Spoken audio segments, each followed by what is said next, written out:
नमस्कार दोस्तों, मैं प्रदीप एक बार फिर आप सबों को एसके टेक्निकल चैनल में स्वागत करते हैं। तो चलिए दोस्तों, जैसा कि हम लोगों का सीरीज चल रहा है ITI fitter trade theory previous year questions paper का। फ्रेंड्स, उस सीरीज का यह चौथा क्लास है। अगर फ्रेंड्स अभी तक आप लोगों ने 3 क्लास नहीं देखे हैं तो इस वीडियो के डिस्क्रिप्शन में उनका लिंक दिया हुआ है, आप वहां से जाकर उस वीडियो को भी देख सकते हैं। क्योंकि फ्रेंड्स हमने 3 वीडियो में 2016 के क्वेश्चन पेपर को हमने यहाँ पे क्या किया है, डिस्कस किया है। और फ्रेंड्स इस वीडियो में हम स्टार्ट करने वाले हैं जनवरी फरवरी 2017 में पूछे गए क्वेश्चन पेपर को हम यहाँ पे डिस्कस करेंगे, है ना। तो फ्रेंड्स आशा करते हैं आप लोगों को यह सीरीज पसंद में आ रही होगी। और अगर फ्रेंड्स आप लोगों को यह सीरीज पसंद आ रहा है तो प्लीज़ कमेंट करके ज़रूर बताएं। और आप लोग ये भी बताएं कि किस ईयर के क्वेश्चन पेपर को आपको डिस्कशन करना है ना। तो फ्रेंड्स यहाँ पे हम आज इस वीडियो में बात करने वाले हैं जनवरी फरवरी में जो 2017 में क्वेश्चन पूछे गए हैं फिटर ट्रेड थ्योरी का, हम उसको हम कंप्लीट करेंगे इस वीडियो में। अगर फ्रेंड्स इस वीडियो में ये पूरा कंप्लीट नहीं हो पाता है तो ये पार्ट 2 तक भी जा सकता है। ये जो है 2017 का पार्ट यहाँ पे फर्स्ट है। और इस पार्ट में हम ज़्यादा से ज़्यादा क्वेश्चन डिस्कस करने का प्रयास करेंगे। और फ्रेंड्स अगर आप लोगों को यह वीडियो पसंद आए तो प्लीज़ लाइक शेयर ज़रूर कर दें। और अगर आप अभी तक हमारे चैनल को सब्सक्राइब नहीं किए हैं, आप पहली बार विजिट कर रहे हैं तो प्लीज़ आज हमारे चैनल को सब्सक्राइब कर लें और बेल नोटिफिकेशन को भी ऑन कर लें ताकि पल पल की अपडेट आप तक पहुंच सके। तो चलिए फ्रेंड्स, समय को बिना गवाए इस वीडियो को स्टार्ट करते हैं और देख लेते हैं आज का हमारा क्वेश्चन क्या है। तो आज का हमारा यहाँ पे देखिए 2017 का क्वेश्चन पेपर है और इसी को आज हम इस वीडियो में डिस्कस करने वाले हैं। तो फ्रेंड्स आप लोग अच्छे से कनेक्ट हो लीजिए, क्योंकि जब तक आप अपने माइंड को कॉन्सेंट्रेट ना करेंगे तो आपको क्या होगा, ये सारे क्वेश्चन समझ में नहीं आएगी, है ना। तो इसीलिए आप फ्रेश होकर ही इस वीडियो को देखें और अच्छे से देखें और एक एक कंप्लीट नोट्स बनाएं, है ना। तो चलिए स्टार्ट करते हैं।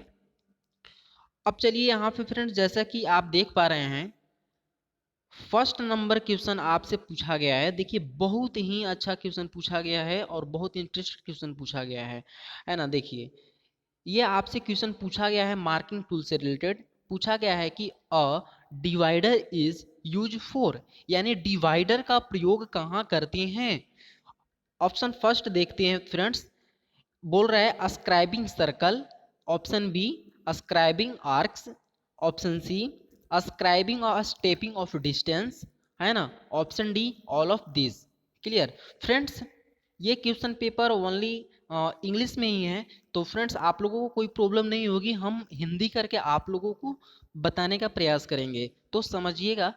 देखिए फ्रेंड्स बोल रहा है कि डिवाइडर क्या होता है ना। तो फ्रेंड्स डिवाइडर जो है, सबसे पहले हम जान लेते हैं कि डिवाइडर जो होता है ना, डिवाइडर जो होता है हमारा क्या है, मार्किंग टूल के अंतर्गत आता है ना। और डिवाइडर के अगर हम मटेरियल के बारे में बात करें फ्रेंड्स, तो डिवाइडर की जो मटेरियल होती है वो क्या होती है, माइल्ड स्टील, माइल्ड स्टील की बनी होती है।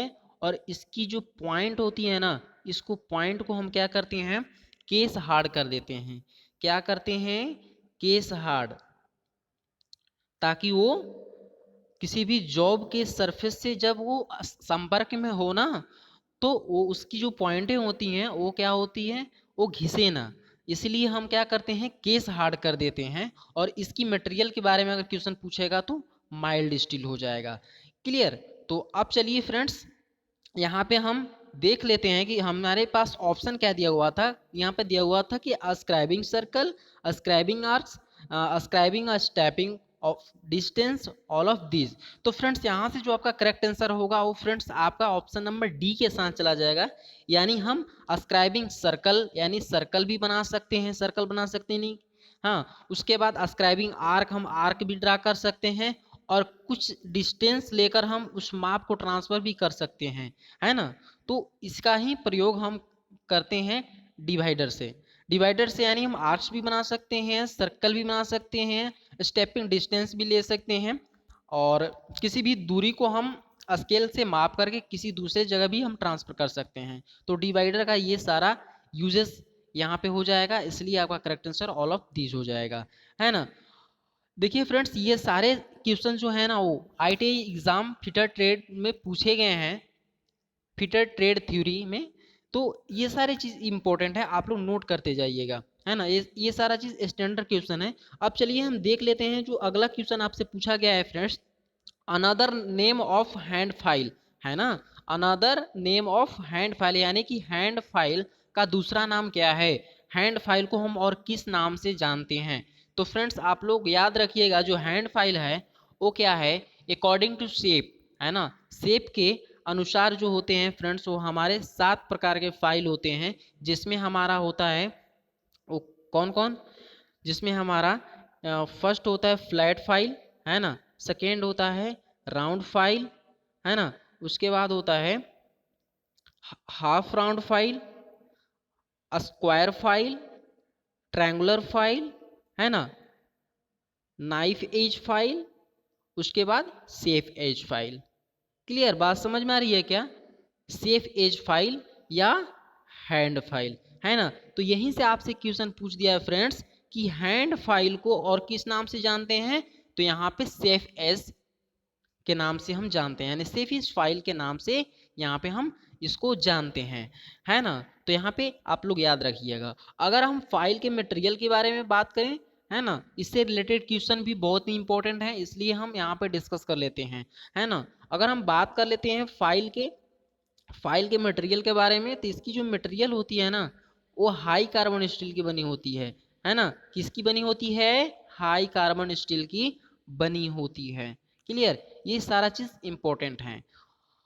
अब चलिए फ्रेंड्स, इसकी ऑप्शन की ओर अगर हम चलेंगे, तो ऑप्शन में क्या बोला गया है, another name of hand file is, मतलब हैंड फाइल का दूसरा नाम क्या है, अभी हमने जस्ट पढ़ा कि सेफ एज फाइल हो जाएगा, है ना। इसका करेक्ट आंसर आपका ऑप्शन नंबर डी के साथ चला जाएगा। अब चलिए फ्रेंड्स, इसी के साथ यहाँ पे हम देख लेते हैं अगला क्वेश्चन आपसे पूछा गया है फ्रेंड्स, बहुत ही अच्छा क्वेश्चन पूछा गया है the best way to avoid accident is by, यानी कि इनमें से सबसे अच्छा तरीका क्या है दुर्घटना को हटाने का, है ना। The best way to avoid accident, है ना, यानी अवॉइड एक्सीडेंट, दुर्घटना को हटाने का सबसे अच्छा तरीका कौन सा है निम्न में से, है ना। इस तरह से आप लोग समझिएगा, the best way to avoid accident is by, है ना, सबसे अच्छा तरीका इनमें से कौन सा है दुर्घटना को हटाने का। तो चलिए ऑप्शन को यहाँ पे डिस्कस कर लेते हैं। ऑप्शन ए बोल रहा है डूइंग वर्क इन एशियंट वे, कहने का मतलब ये है, कहने का अर्थ इसका ये है कि प्राचीन तरीकों का यहाँ पे यूज करना, है ना। क्या करना, प्राचीन तरीकों के यूज करके अगर हम काम करेंगे तो हमारा एक्सीडेंट नहीं होगा। अगर हम बात करें फ्रेंड्स ऑप्शन नंबर बी की, तो डूइंग वर्क इन वंस वे, माने अपने तरीके से काम करना। क्या कभी हो सकता है क्या आपको जैसे हो वैसे काम करिएगा, क्या नहीं ना, उस सब का क्या होता है, रूल होता है कि नहीं। तो डूइंग वर्क इन वंस वे माने अपने तरीके से काम करना, है ना। तो ये होगा कभी का, नहीं होगा, है ना। अब चलिए observing safety rules related to job and machine work place, इसका कहने का अर्थ है कि observing safety rules related to job, है ना, यानी जॉब से संबंधित, मशीन और वर्क प्लेस से संबंधित हम क्या करते हैं, सेफ्टी रूल को अपनाते हैं। तो ये फ्रेंड्स आपका जो है ना वो क्या होगा, करेक्ट हो जाएगा, क्योंकि ये मशीन टूल और रिलेटेड टू जॉब से रिलेटेड यहाँ पे सेफ्टी रखने की बात कर रहा है। आप जिस प्रकार के काम करेंगे उसी प्रकार के आपको सेफ्टी की आवश्यकता पड़ेगी। सपोज मान लीजिए आप वेल्डिंग कर रहे हैं, और वेल्डिंग कर रहे हैं और अगर आप वेल्डिंग से रिलेटेड वहाँ पे सुरक्षा नहीं अपनाते हैं, आप किसी अन्य सुरक्षा को अपनाते हैं, तो आप वहाँ पे गलत हो जाएंगे। इसीलिए आपका करेक्ट आंसर क्या होगा, observing safety rules related to job machine work place, है ना। आप जिस तरह से काम कर रहे हैं, जिस प्रकार के काम कर रहे हैं, और उस काम के लिए क्या उसका सेफ्टी रूल है, आप वही अपनाएंगे, है ना। अगर उससे अलग अपनाते हैं तो आप गलत हैं, है ना, आपको दुर्घटना भी हो सकती है। तो ये सारे चीज को भी यहाँ पे ध्यान में रखना है। और अगला था यूजिंग सेफ्टी इक्विपमेंट्स। कौन सा सेफ्टी इक्विपमेंट्स, है ना, ये सारा चीज जो है ना, ये 100% ये शो नहीं कर रहे हैं, है ना। ये भी हो सकता है यूजिंग सेफ्टी इक्विपमेंट, लेकिन ये 100% नहीं है, क्योंकि आप किसी भी प्रकार का सेफ्टी इक्विपमेंट्स तो यूज नहीं कर सकते हैं ना। जहाँ पे हेलमेट का हमें यूज नहीं हो वहाँ पे हेलमेट क्यों पहनेंगे, है ना। बात समझ में आ रही है क्या? हाँ। अब चलिए, इसलिए आपका यहाँ correct answer option number C हो जाएगा, यानी डू, यहाँ पे सी हो जाएगा, है ना।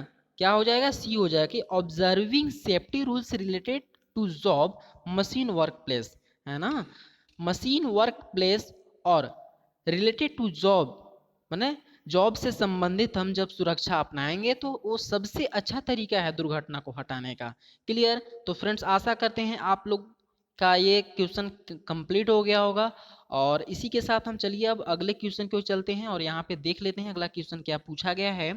पूछा गया है फ्रेंड्स, 4 नंबर क्वेश्चन पूछा गया है कि द जा in this type of wrench open parallel with the help of screw. कहने का अर्थ है कि वह बोल रहा है कि किस प्रकार के रिंच, किस प्रकार के रिंच को स्क्रू की सहायता से उसके जा जो हैं पैरेलल खुलते हैं, है ना। क्या, किस प्रकार के रिंच में स्क्रू की सहायता से उस रिंच के जा जो हैं वो पैरेलल खुलते हैं, है ना, पैरेलल इस तरह से ओपन होते हैं। क्लियर?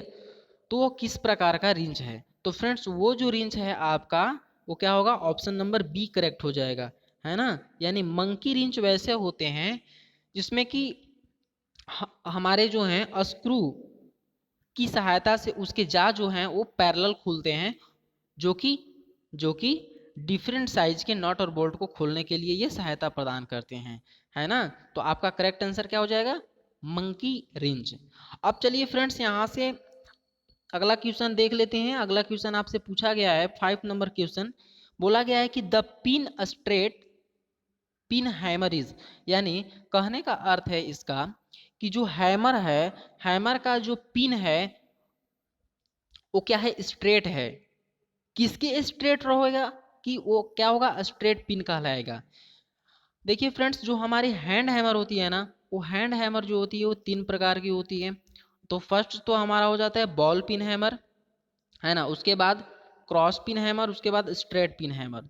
तो देखिए, इन्हीं तीनों में से किसी एक का पूछा है ना।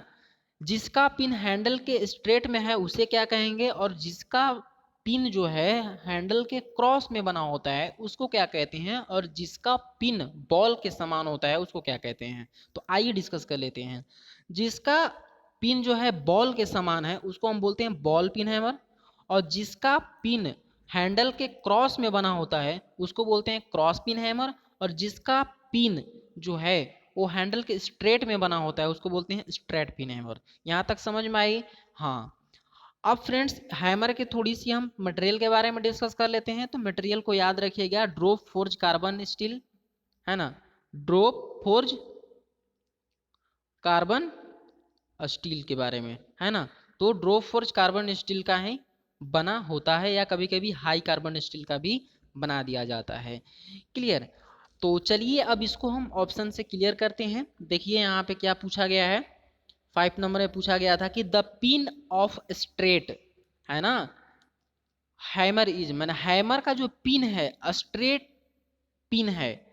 तो स्ट्रेट पिन है तो वो किस कंडीशन में स्ट्रेट होगा, है ना। तो ऑप्शन ए बोल रहा है कि Angular two the handle, handle के एंगुलर में होगा, या स्ट्रेट टू द हैंडल यानी कि हैंडल के सीधे में होगा, उसके बाद क्रॉस टू द हैंडल यानी कि हैंडल के क्रॉस में होगा, या बेस्ट टूवर्ड द हैंडल।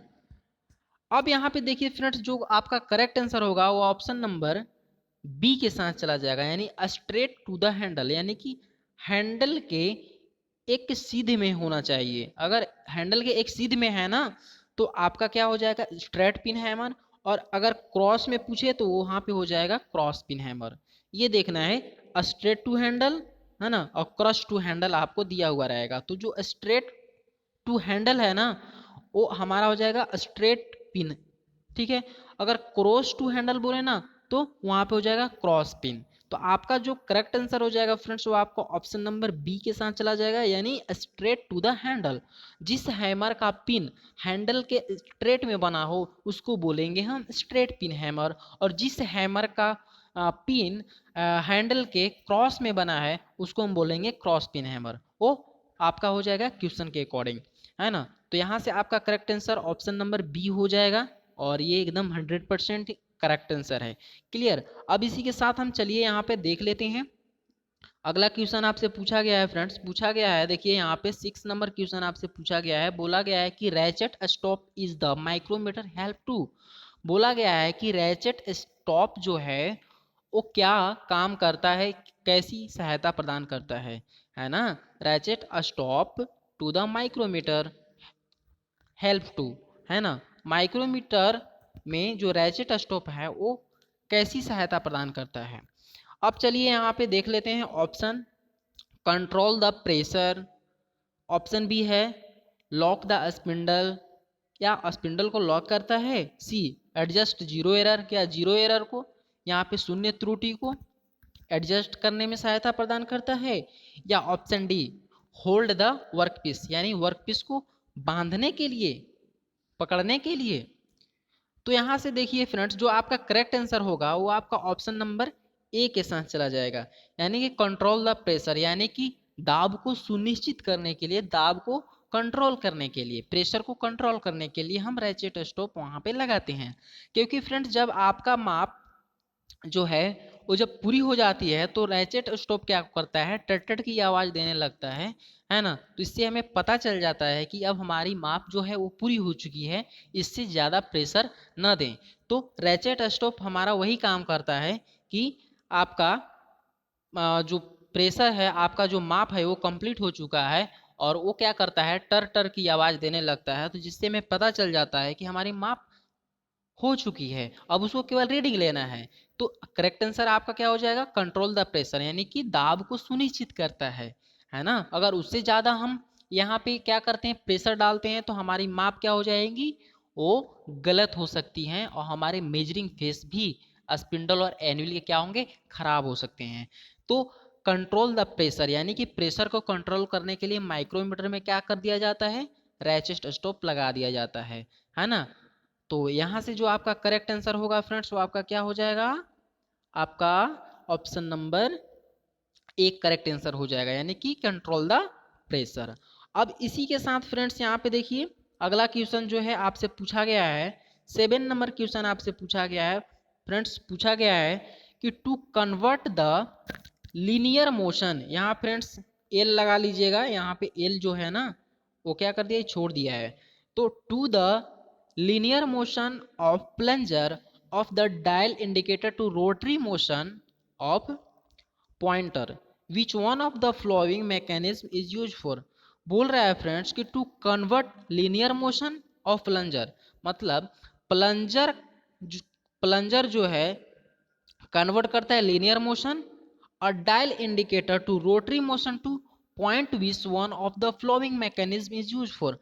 मतलब इसका अर्थ ये है फ्रेंड्स कि जो हमारे डायल इंडिकेटर में जो रोटरी मोशन होता है उसको लीनियर मोशन में, और लीनियर मोशन जो है को रोटरी मोशन में कन्वर्ट करने के लिए कौन से मैकेनिज्म हम यूज करते हैं। कहने का अर्थ है कि लीनियर मोशन को रोटरी मोशन में और रोटरी मोशन को लीनियर मोशन में कन्वर्ट करने के लिए आप किस मैकेनिज्म का यूज करते हैं, या हम लोग किस मैकेनिज्म का यूज करते हैं, है ना। तो ऐसा क्वेश्चन बहुत बार क्वेश्चन में यहाँ पे एग्जाम में पूछ लिया गया है। तो फ्रेंड्स ये बहुत ही इंपॉर्टेंट क्वेश्चन है ना। तो आप लोग यहाँ पे ध्यान दीजिएगा, ये क्वेश्चन पूछ रहा है कि डायल टेस्ट इंडिकेटर में क्या है, लीनियर मोशन को रोटरी मोशन में और रोटरी मोशन को लीनियर मोशन में कन्वर्ट करने के लिए आप किस मैकेनिज्म का यूज करेंगे, है ना, माने किस सिद्धांत का यूज करेंगे। तो यहाँ पे देखिए फ्रेंड्स दिया हुआ है option a quick return mechanism, है ना। तो फ्रेंड्स क्विक रिटर्न मैकेनिज्म जो है ना वो सेपर मशीन में यूज किया जाता है ना। टूल जो है क्विक रिटर्न मैकेनिज्म का मतलब होता है कि जब टूल कटिंग करता है तो वो कम वेग से जाता है, और जब वो लौटता है टूल ना तो अधिक उसकी हो जाती है स्पीड। तो ये होता है क्विक रिटर्न मैकेनिज्म जो शेपर मशीन में यूज करते हैं। अब हम बात कर लेते हैं ऑप्शन बी, रेक और पिनियन की, है ना। तो रेक और पिनियन की, तो रेक और पिनियन जो है आपका क्या है, रेक और पिनियन। तो रेक और पिनियन मैकेनिज्म का ही प्रयोग हम लोग कहाँ पे करते हैं, लिनियर मोशन को रोटरी मोशन और रोटरी मोशन को लिनियर मोशन में कन्वर्ट करने के लिए। यहाँ से आपका जो करेक्ट आंसर हो जाएगा फ्रेंड्स ऑप्शन नंबर बी हो जाएगा। और अगर फ्रेंड्स हम बात करेंगे ऑप्शन सी की, स्क्रू थ्रेड मैकेनिज्म की, तो स्क्रू और थ्रेड लीड और पिच की सिद्धांत पे कौन सा काम करता है, हमारा माइक्रोमीटर काम करता है ना। लीड और पिच के सिद्धांत पे कौन सा काम करता है, हमारा माइक्रोमीटर जो है वो काम करता है।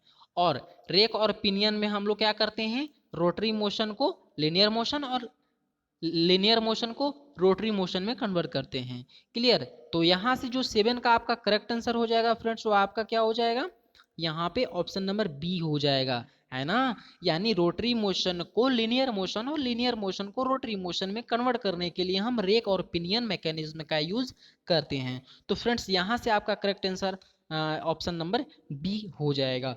अब फ्रेंड्स चलिए इसी के साथ यहाँ पे देख लेते हैं 8 नंबर क्वेश्चन आपसे पूछा गया है, different between 1 MSD and 1 VSD is vernier caliper is. कह रहा है कि 1 MSD यानी 1 मेन स्केल डिवीजन और 1 वर्नियर स्केल डिवीजन किसके बराबर होता है। तो फ्रेंड्स ये होता है कैलिपर, मतलब क्या, ये होता है वर्नियर कैलिपर के एक्यूरेसी के एक्यूरेसी एक्यूरेसी के बराबर होता है हमारा 1 main scale division 1 vernier scale division, है ना।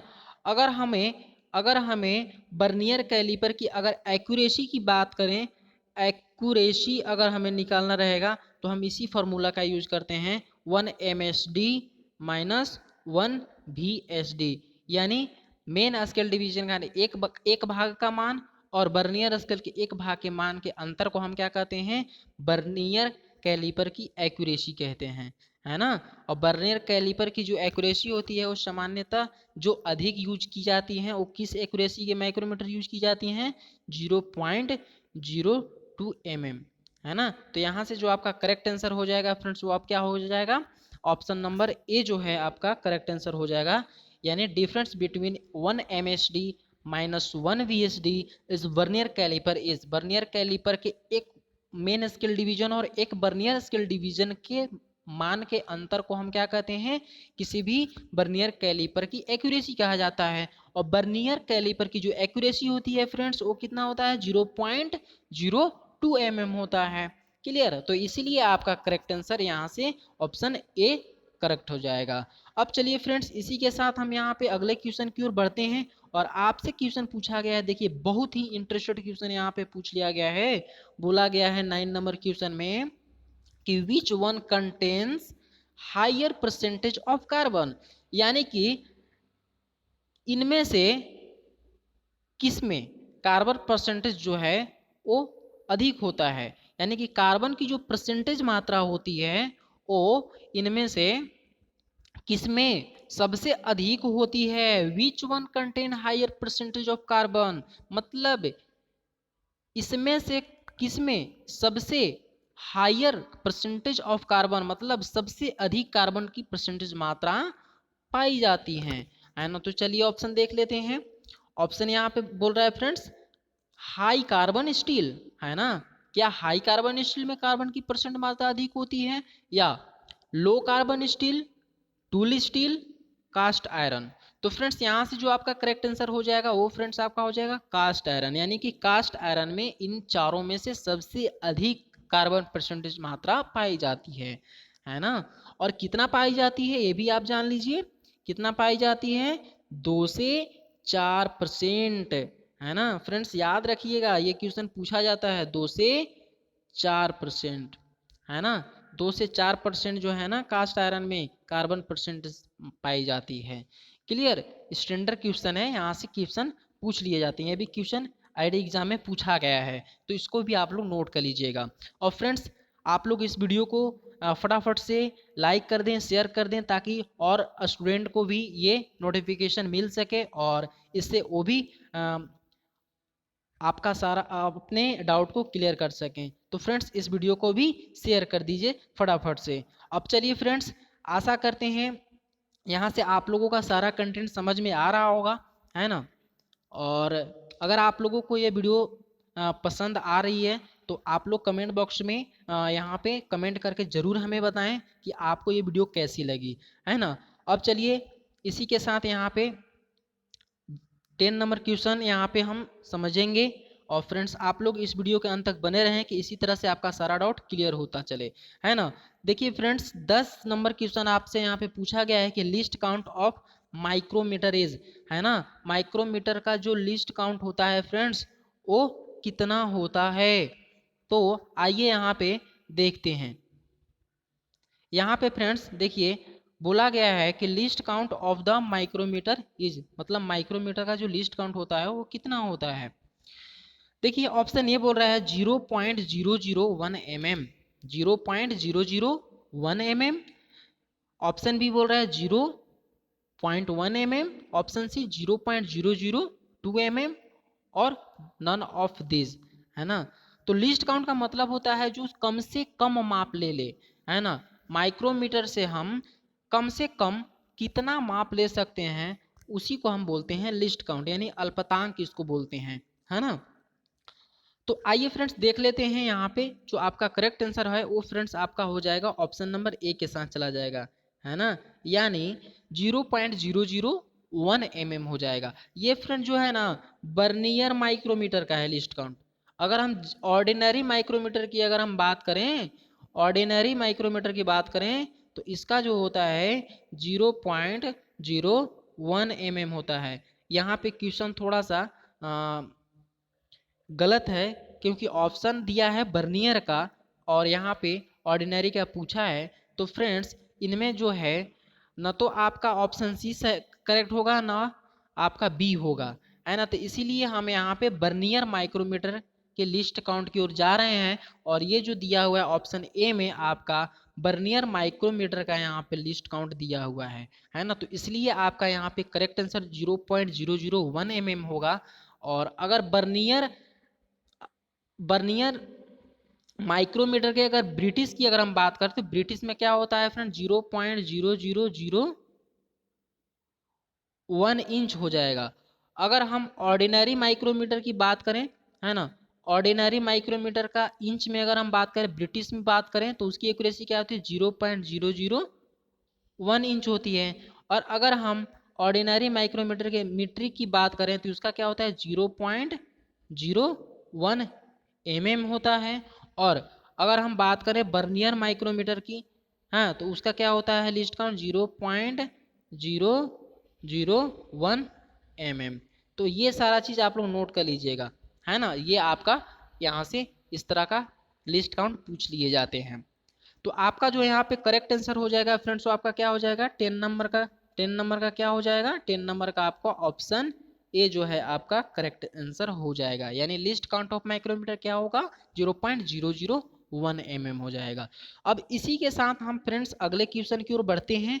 और यहाँ पे देखिए आपसे क्वेश्चन पूछा गया है कि size of tapping drill for M10 into 1.8 thread is. देखिए फ्रेंड्स पूछा गया है कि यहाँ पे आपको टैपिंग करने से पहले जो ड्रिल साइज निकाला जाता है टैप ड्रिल साइज उसके बारे में पूछा गया है कि size of tapping drill for M10 into 1.8 thread. यानी कि सबसे पहले तो हम यहाँ पे समझ लेते हैं कि टैप ड्रिल साइज होता क्या है ना। क्या tap drill size, tap drill size क्या होता है फ्रेंड्स, जिस टैप का हम लोग यूज करते हैं उस टैप के अकॉर्डिंग उसके पिच के अकॉर्डिंग हम लोग क्या करते हैं पहले ड्रिल कर लेते हैं, है ना। तो उसी को हम बोलते हैं टैप ड्रिल साइज। मतलब टैपिंग करने के लिए जो ड्रिल साइज यूज करते हैं हम लोग, है ना। अगर टैपिंग के मेजर डायमीटर और उसके पिच के अकॉर्डिंग हम निकाल करके टैप ड्रिल साइज नहीं करते हैं तो हमारी जो थ्रेडें होती हैं वो क्या हो जाएगी, अच्छी तरह से नहीं प्रॉपर बनेंगी, उसके क्रेस्ट और रूट नहीं निर्मित होंगे। इसीलिए हम लोग क्या करते हैं, पहले टैप ड्रिल साइज निकाल लेते हैं, है ना। तो पूछा गया है यहाँ से टैप ड्रिल साइज, तो आइए देख लेते हैं।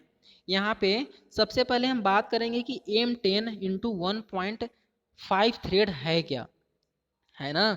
तो M10 जो है फ्रेंड्स आपका क्या होता है, मेजर डायमीटर होता है, मेजर डायमीटर होता है। और 1.5 है वो क्या होता है, पीच है ना। किसी भी स्क्रू थ्रेड का ये पीच है, और ये क्या है, मेजर डायमीटर हमारा 10 है। क्लियर। तो हमें मेजर डायमीटर और पिच से ही हमें टैप ड्रिल साइज को फाइंड आउट करना होता है। तो फ्रेंड्स इसके लिए एक फार्मूला हम यूज करते हैं, और उस फार्मूला को आप लोग यूज कर लीजिएगा और इसको याद भी कर लीजिएगा, है ना। देखिए टैप ड्रिल साइज, है ना, क्या होगा फ्रेंड्स, देखिए tap drill size is equal to क्या होता है, मेजर डायमीटर, है ना, major diameter into major diameter minus 2 into depth ये आपका जो है ना वो टैप ड्रिल साइज का फॉर्मूला है। और इसी फॉर्मूले पर हम लोग यहाँ पे इसका जो टैप ड्रिल साइज है वो निकालते हैं। अगर हम डेप्थ की बात करें तो डेप्थ कैसे निकालेंगे किसी भी स्क्रू थ्रेड का, तो डेप्थ के लिए फॉर्मूला होता है 0.6134, है ना, इनटू पीच होता है।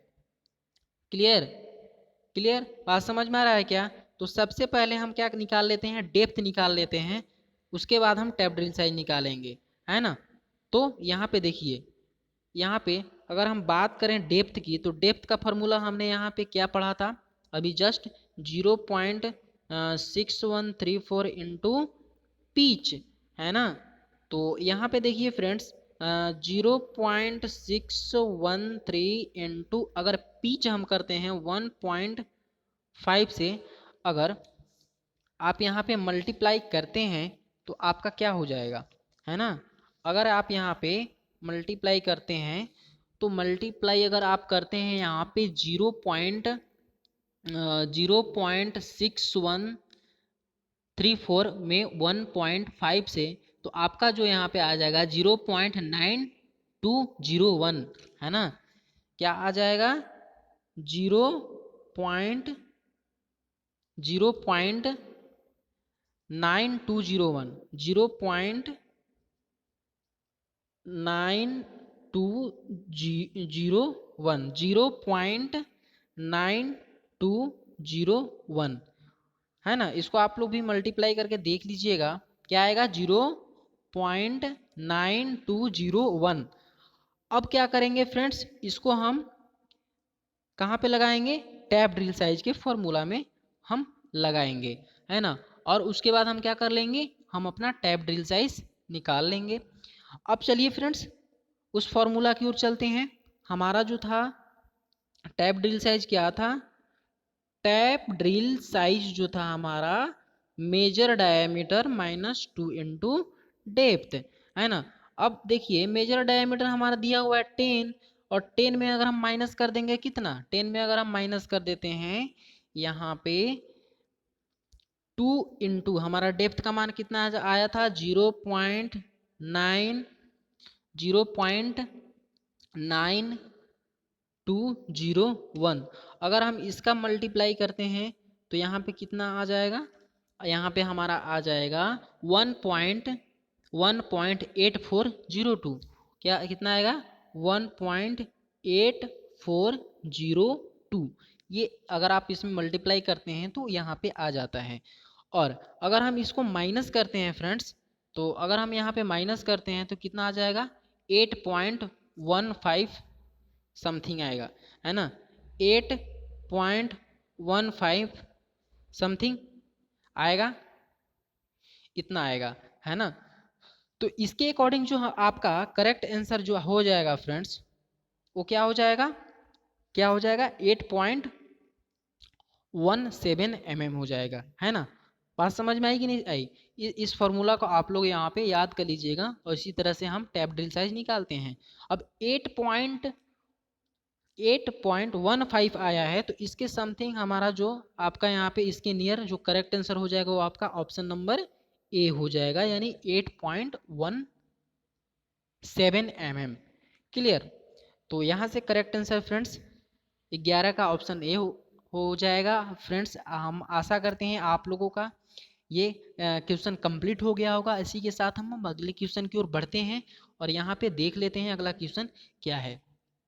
तो फ्रेंड्स देखिए 12 नंबर क्वेश्चन आपसे पूछा गया है फ्रेंड्स, बहुत ही अच्छा क्वेश्चन पूछा गया है। पूछा गया है कि which one of the flowing metal is corrosion resistance. मतलब क्रोजन रेजिस्टेंस का अर्थ क्या होता है ना, जंग प्रतिरोधी, है ना। कि बोल रहा है कि,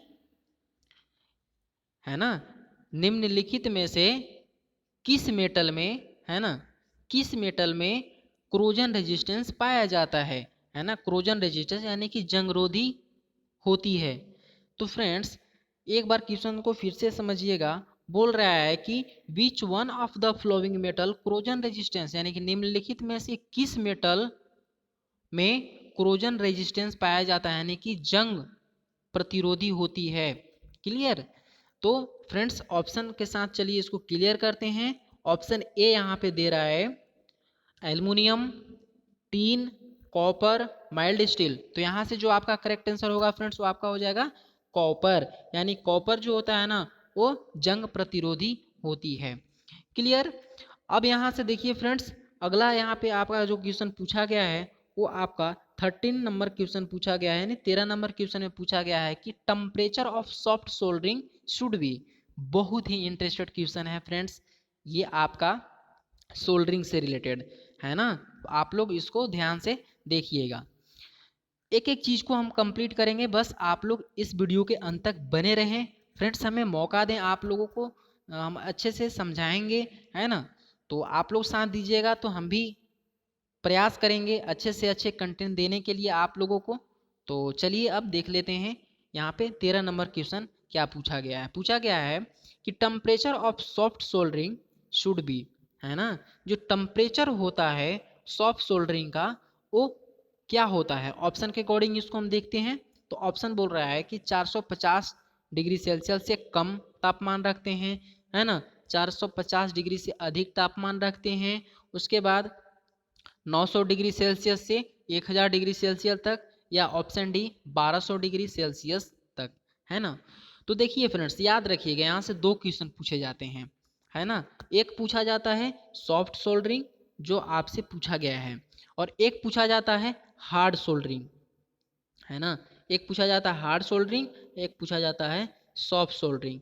तो देखिए हार्ड सोल्डरिंग की जाती है 450 डिग्री सेल्सियस से अधिक पर, है ना, और सॉफ्ट सोल्डरिंग की जाती है 450 डिग्री सेल्सियस से कम पर।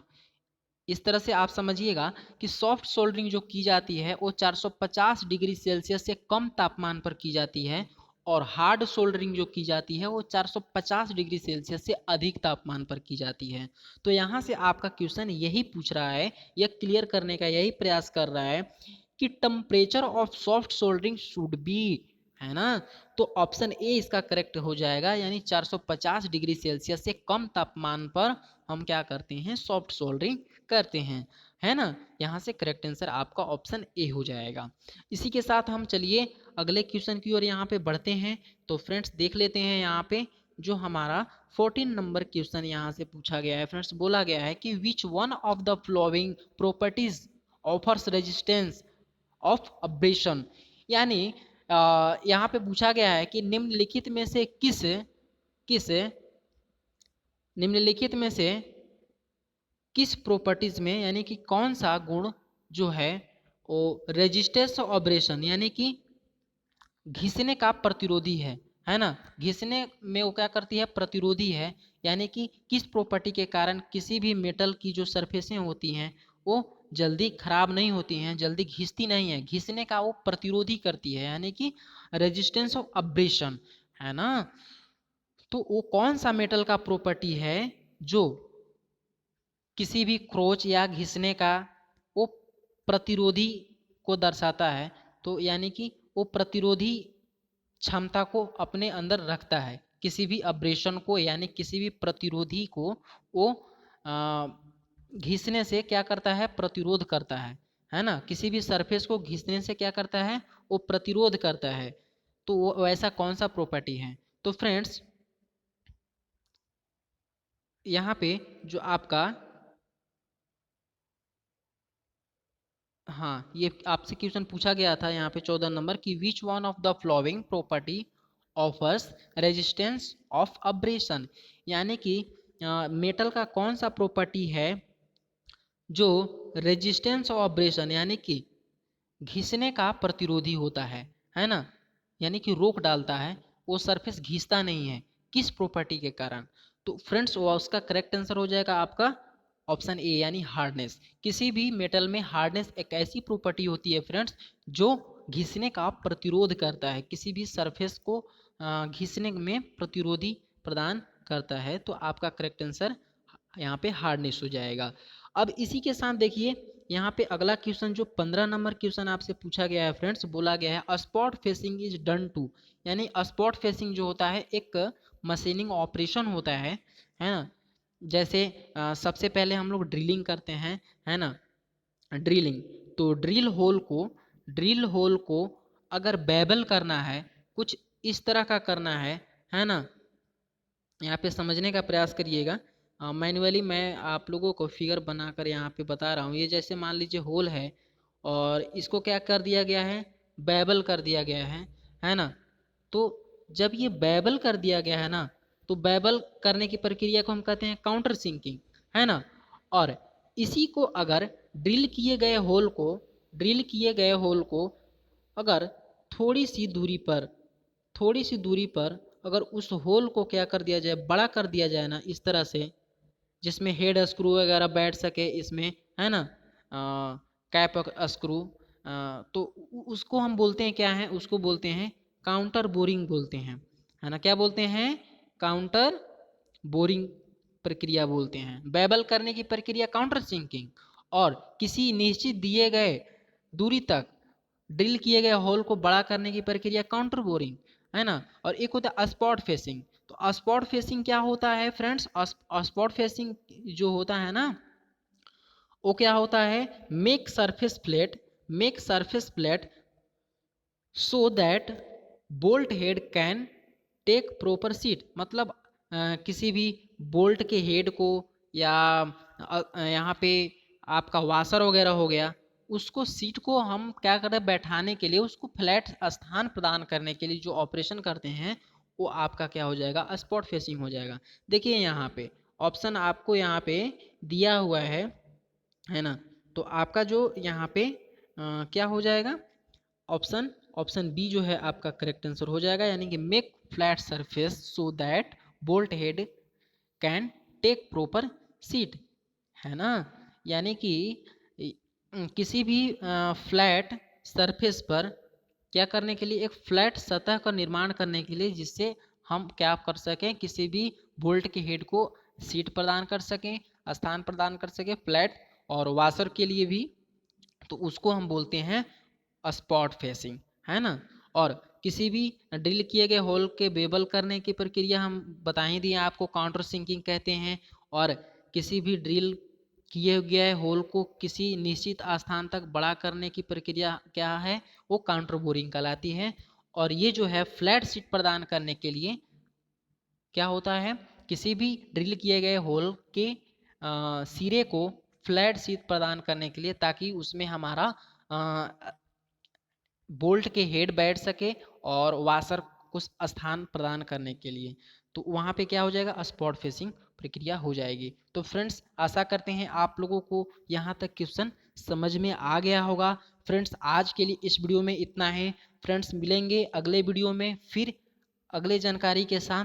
तो आप लोगों को इस वीडियो के अंत तक बने रहने के लिए बहुत बहुत धन्यवाद। Thank you and bye bye. ये फ्रेंड्स आपका जो है वो फर्स्ट क्लास था यहाँ पे 2017 के क्वेश्चन पेपर का। हम बहुत जल्द ही आप लोगों का यहाँ पे सेकेंड पार्ट भी लेकर आएंगे। तो बस आप लोगों का अगर इसी तरह से प्यार स्नेह बना रहे तो हम आप लोगों के लिए लगातार इस वीडियो को और इस सेशन को कंटिन्यू रखेंगे। तो आप लोग फ्रेंड्स कमेंट करके ज़रूर बताइएगा कि आप लोगों को ये वीडियो कैसा लगा, है ना। तो अब चलिए फ्रेंड्स, बस आज के लिए इतना ही। Thank you and bye bye.